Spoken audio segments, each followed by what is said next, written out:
Hello friends, welcome to my channel Nihira Techies. This is our reactjs tutorial part 5.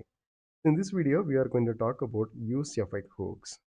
The useEffect hook used to perform the side effects in functional components such as fetching data, setting of timers, subscribing to events, or updating the DOM.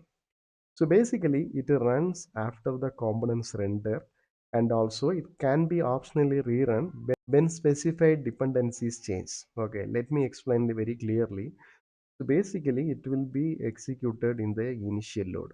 Okay, and also whenever any re-render happened in our functional component, so this use effect hook also executed.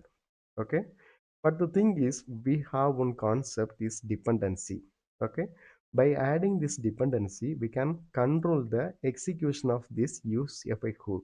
So we can see this syntax. This is the syntax. Okay, use effect hook. So in this place, we can add the dependency. If you not included the dependency, whenever any changes happened in our state, automatically the re-render will happen. This hook also executed. Okay. So here we can add the dependency array. Okay. It is the empty array. If you add an empty array like this, then this hook will be executed only one time. Okay. At the same time, if you are adding one of the state value, for example, I have one use state variable count. If I add like this, then this hook will be executed in the initial load. Also, whenever any changes happened in the particular use state variable, then also this hook will be executed. Okay. And one more thing, in this dependency array, we can add the multiple state variable. For example, if I add one more variable title, okay, so in this case, it will be executed in the initial time. Then if there is a changes in count or title, then it will be executed. Okay, that's how our use effect hook will work. In this real-time scenario, in the initial load, if you want to fetch some data from the API, we can call the function here. Okay, so let me explain from the code. So this is my one of the functional component. Here we can add the hook, use effect. Again, this one also belongs to this React. You can see in the top, use effect is included.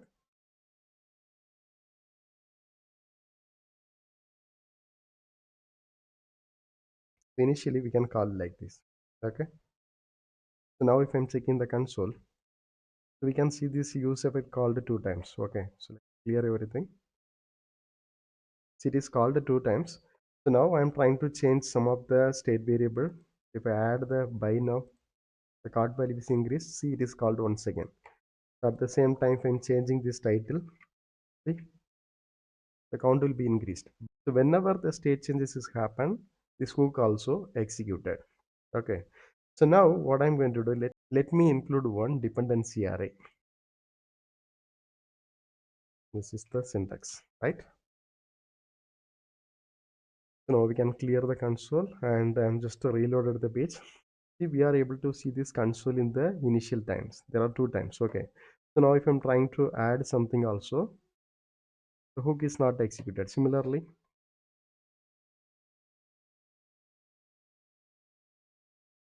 okay, there is nothing is changed. Okay. And also you may have a question why we have this console message in two times. Okay. So the reason is in the React application, we are using the strict mode. It will be work only for the development mode. Okay, if you are moving to the production, that thing is won't work in the production time. Obviously it will be called only once. In case if you want to check, let me show you. In our main.jsx side, we add the strict mode. Okay, so mostly in the development time, find out some errors. Okay, so now see, it comes only once. Basically, it is not recommended since we are in the development mode. We can easily find some errors, so we can keep this strict mode. Okay, that is needed only. So then obviously the two times execution also expected. That is fine. So the next thing is I'm going to add one dependency state variable here, and in this functional component I have two use state variable. One is count and another one is title one. Right. So first I'm going to include this count. Okay. now let me clear this console and refresh. There is no error. We are able to see this use effect called two times. So now if I'm trying to change this title, nothing is called. Okay. At the same time, if I'm clicking this buy now, see, the count is increased. Okay. So now I'm going to add one more dependency, this title one also. Okay. So let me refresh the screen once again. We have console two times. If I'm adding something, again the console is increased. So now I'm changing this title. So again, the console count is increased. And this is the way our use effect hook will work. Still, if you have any doubts or clarification, please post in the comment box. And also, please don't forget to subscribe my channel. Thank you. Thanks for watching.